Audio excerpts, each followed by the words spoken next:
क्या आपका जमीन भी जो है वो डिजिटल इंडिया लैंड रिकॉर्ड में आ गया है? नहीं आया है तो कैसे आएगा और क्या होगा, पूरी जानकारी जरूर आप जान लें। देखें, आपके पास जमीन का पहले इस तरह का जो है मैप होता होगा और आज भी जो है ये नक्शा जो है वो आपके पास होगा, आपके घर में होगा। लेकिन अब जो है इसको डिजिटल फॉर्म में जो है इसका एक एपीआई तैयार किया जा रहा है। एपीआई यहाँ अगर बात करें तो ये हो गया एप्लीकेशन प्रोग्रामिंग इंटरफेस। अब इसके तहत क्या होगा कि देखें, ये जो एक प्लेटफॉर्म है इसमें आप जो है अपने प्लॉट को, अपनी जमीन को ऑनलाइन वे में, डिजिटल वे में, ठीक है, कैसा आपका जमीन दिखता है इस नक्शे को आपको ऑनलाइन नहीं देखना। आपका जो होगा ना एकदम ये डिजिटल फॉर्मेट में आप देख पाएंगे कि आपकी जमीन जो है ऊपर से कैसा दिखता है, आप किस पोजीशन पर है। क्या आप, बहुत लोग क्या करते हैं कि खरीदे ये वाली जमीन इस तरीके से ना, इस तरीके से इनका जो खरीदा हुआ है, लेकिन इस पोजीशन में नहीं रहते। इस जिस पोजीशन में आप क्या करते हैं, पोजीशन अपना ऐसे सीधा करवा लेते हैं, ठीक है, एडजस्टमेंट है, लेकिन आप जो खरीदे हैं उस अनुसार आप पोजीशन पे नहीं है। अगर भविष्य में कोई अगर आपके ऊपर आरोप लगाएगा तो उसको डिजिटल वे में देखा जा सकता है कि आप जो है गलत पोजीशन पे हैं। तो इसलिए जो है आदमी को अपने पोजीशन पे रहना चाहिए, जो जमीन आपने खरीदी है उसी जमीन पे रहना चाहिए। अब ये देखें, ये जो डिजिटल फॉर्मेट है, इस डिजिटल फॉर्मेट से कितना जो है लोगों को हर चीज आसान हो जाएगा। जितने भी ऑनलाइन वे में अगर मान लेते हैं एक दूसरे को प्रॉपर्टी ट्रांसफर करते हैं तो ट्रांसफर करना आसान हो जाएगा। उसके बाद जो फर्जी लोग है ना,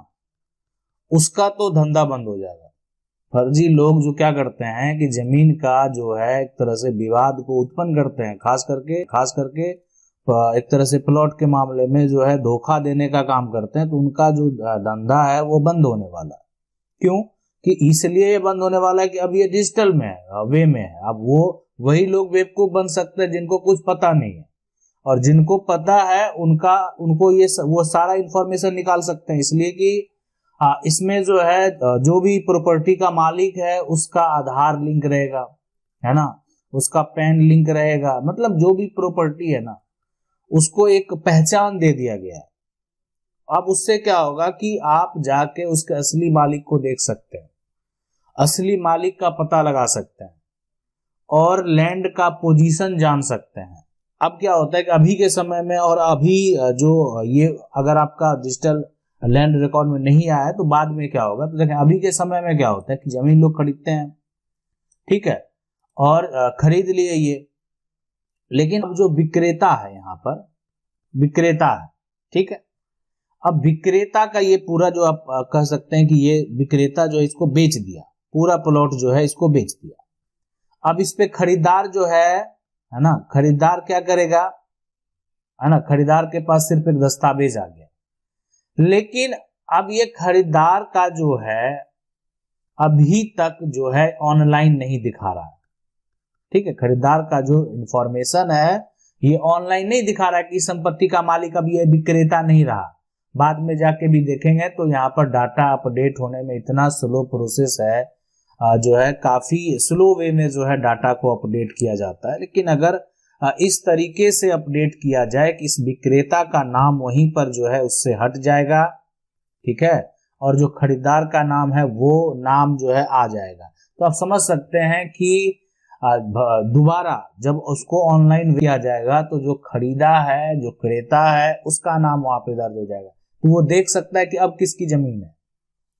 तो इसलिए अगर ये डिजिटल फॉर्मेट वे में जो है अगर एक तरह से जो एपीआई आता है तो लोगों को बहुत ज्यादा फायदा है।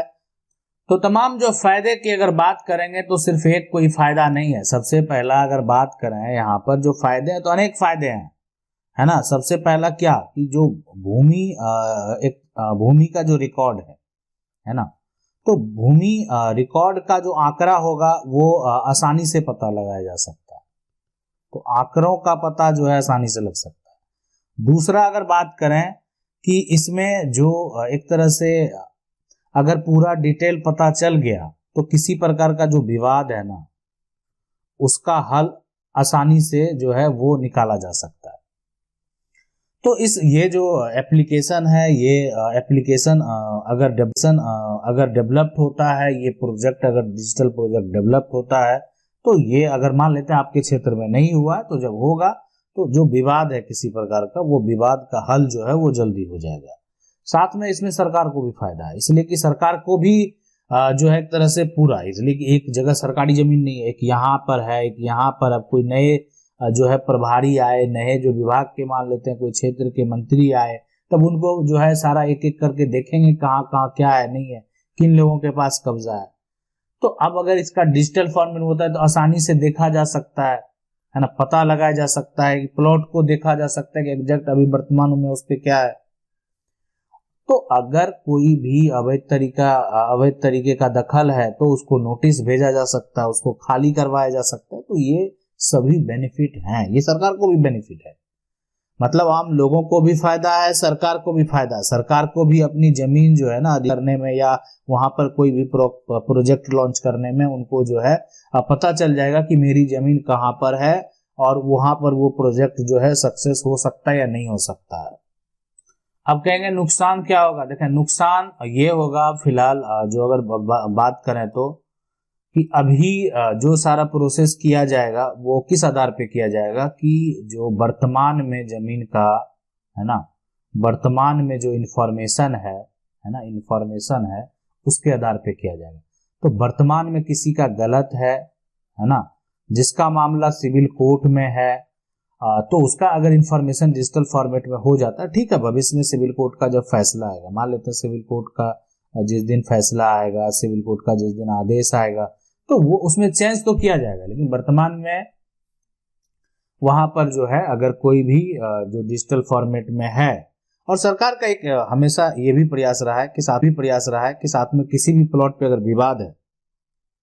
अब आप कहेंगे कि अगर डिजिटल फॉर्मेट में हो गया, कोई बेच दिया, तो जमीन का जो सेलिंग का एक तरह से जो रूल है, उसमें एक डिजिटल फॉर्मेट में ये भी लाने का प्रयास किया जा रहा है कि जमीन का जिस भी प्लॉट पे विवाद है उसका इंफॉर्मेशन आसानी से जो है कोर्ट से पता चल सके,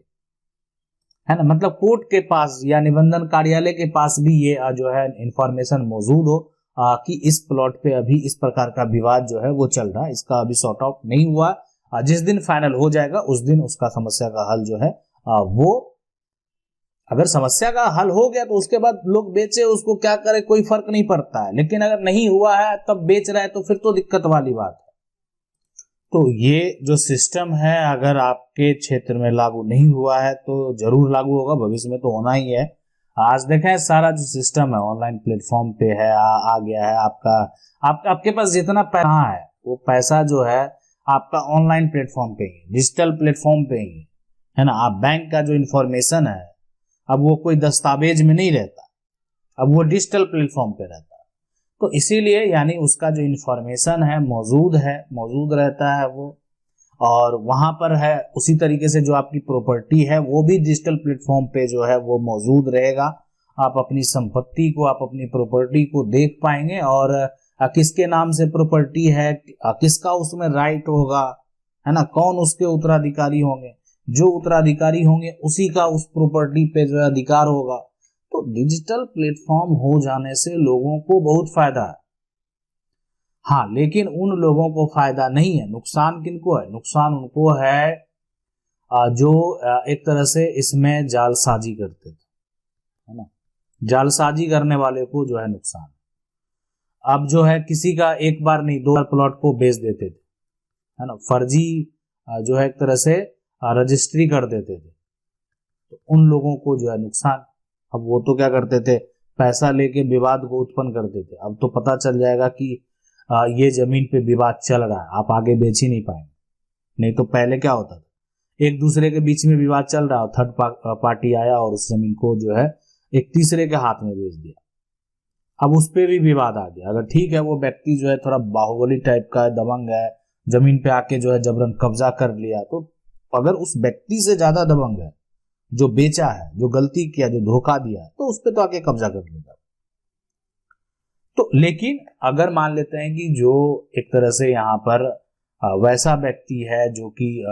एक तरह से मिडिल क्लास लोग हैं, उनको जो है क्या किया कि धोखे में फंसा लिया, जमीन जो है गलत जमीन उसको बेच दिया, जमीन पे विवाद है, जमीन में या जो विक्रेता है उसका हिस्सा ही नहीं है ना, या जो बेच रहा है उसका वो जमीन ही नहीं है, तो बहुत तरह की समस्या है। लेकिन ये डिजिटल प्लेटफॉर्म पे अगर आपका लैंड का रिकॉर्ड आ गया पूरा कंप्लीट तरीके से, तो ये सब समस्या का हल जो है अब वो आसानी से खत्म हो जाएगा। आशा करते हैं वीडियो अच्छा लगा होगा। वीडियो को लाइक जरूर कर दें। चैनल को अगर पहली बार देखना सब्सक्राइब करके जो बेल आइकन उसको जरूर दबा दें। मिलते हैं अगले वीडियो में ऐसे ही वीडियो में, तब तक के लिए।